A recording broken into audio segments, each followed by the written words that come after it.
Hello guys, നമ്മൾ ഇന്നൊരു മാളിൽ വന്നതാണ്. ഞാൻ കുറേ മുന്നേ ഇവിടെ വരും പറഞ്ഞത്, ബട്ട് ഇപ്പോഴാണ് വരാൻ പറ്റിയത്. പിന്നെ ഇത് കുറച്ച് കാലം ക്ലോസ് ചെയ്ത് വെച്ചതാ, ഫുൾ റെനോവേറ്റ് ചെയ്തത്. So neat and well maintained ആണ്. ഭയങ്കര ലാവിഷ് സ്പേസുമാണ് ഇവിടെ. കയറിയപ്പോൾ തന്നെ വേറെ തന്നെ ഒരു ഫീൽ ആയിരുന്നു. ഇവിടെ കയറിയപ്പോഴാണ് മനസ്സിലായത് ഇവിടെ ഫുൾ ഗോൾഡൻ ഡയമണ്ട്സ് മാത്രമാണ് ആൻഡ് അറബ്സ് മാത്രം. ഓൾസോ പുതിയതായി തുടങ്ങിയതായതുകൊണ്ട് തന്നെ കുറച്ച് ഷോപ്സ് ഉള്ളൂ. സോ നമ്മൾ ടോപ്പ് ഫ്ലോറിലോട്ട് അങ്ങനെ ഫുഡ് കോർട്ടിലും സെയിം അറബ്സിനെ പറ്റിയ കഫേ ഒക്കെ ഉള്ളത്.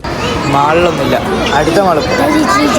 അടുത്ത മാള് പറഞ്ഞാൽ വലിയ ദൂരമൊന്നുമില്ല, തൊട്ട് ഓപ്പോസിറ്റ്. ഈ ഒരു മാളിൽ നിന്ന് മറ്റേ മാളിലോട്ട് വാക്കുവേ, അത് അടിപൊളിയായിരുന്നു. ഫുള്ള് ഗ്രീനറി അങ്ങനത്തെ സെറ്റപ്പ് ഒക്കെ വെച്ചിട്ടാ. ഇപ്പൊ മറ്റേ മാളിലോട്ട് എത്തി. അവിടെ എന്താ പരിപാടി ഒരു ഐഡിയ ഇല്ല. അപ്പൊ പിന്നെ വെറുതെ എന്താ സിനിമ കാണാണ്ടാ നോക്കി. എന്തായാലും നമ്മള് കാണൂല, ബട്ട് നോക്കി വെക്കുകയാണല്ലോ. ഒരാളെപ്പോ ഏതും ഇല്ലാത്തോണ്ട് ഒന്നും കാണും. പിന്നെ പപ്പയും ഉമ്മയും അവിടെ അമേരിക്കൻ ഈഗിളിൽ കയറി. അപ്പൊ നമ്മള് നൈസിന് മേലോട്ട് കയറി. അവിടുന്ന് ഒരു പോപ്കോൺ വാങ്ങിക്കും. മറ്റേ മാളിന് ഡിന്നർ കഴിച്ച് പോകാന്നിരുന്ന പ്ലാൻ ഒന്നും ഇല്ലാത്തോണ്ട് എനിക്കൊരു കണ്ടന്റ് ആയി. പിന്നെ പപ്പയും ഉമ്മയും നമ്മളെ വിളിച്ച് ഫുഡ് കോർട്ടിന് അങ്ങോട്ട് വരാം. ഈ മാളിലാണ് ഏറ്റവും തിരക്ക്, മറ്റേ മാളിൽ കാലി എന്താണെന്ന് ആർക്കറിയാം. ഇപ്പൊ ഇവിടുത്തെ ടേസ്റ്റി ഫ്രൂട്ടി റെസ്റ്റോറന്റ് ഉണ്ട്, അവിടെ നമ്മൾ കഴിക്കാൻ വെച്ചു. ഉള്ളൊക്കെ ഫുഡ് ഓൾറെഡി കുറച്ച് എക്സ്പെൻസീവ് ആണ്. പിന്നെ നമ്മൾ ഓൾറെഡി പ്ലാൻ ചെയ്ത് വന്നതുകൊണ്ട് കഴിച്ചു. നമ്മൾ 2 ബ്രോസ്റ്റഡും ഷ്രിമ്പും ഓർഡർ ചെയ്തു. ഇന്നത്തെ വ്ളോഗ് ഇത്രയുള്ളൂ. ഇനി അടുത്ത വീഡിയോയിൽ അടിപൊളിയായി കാണാം. ബൈ.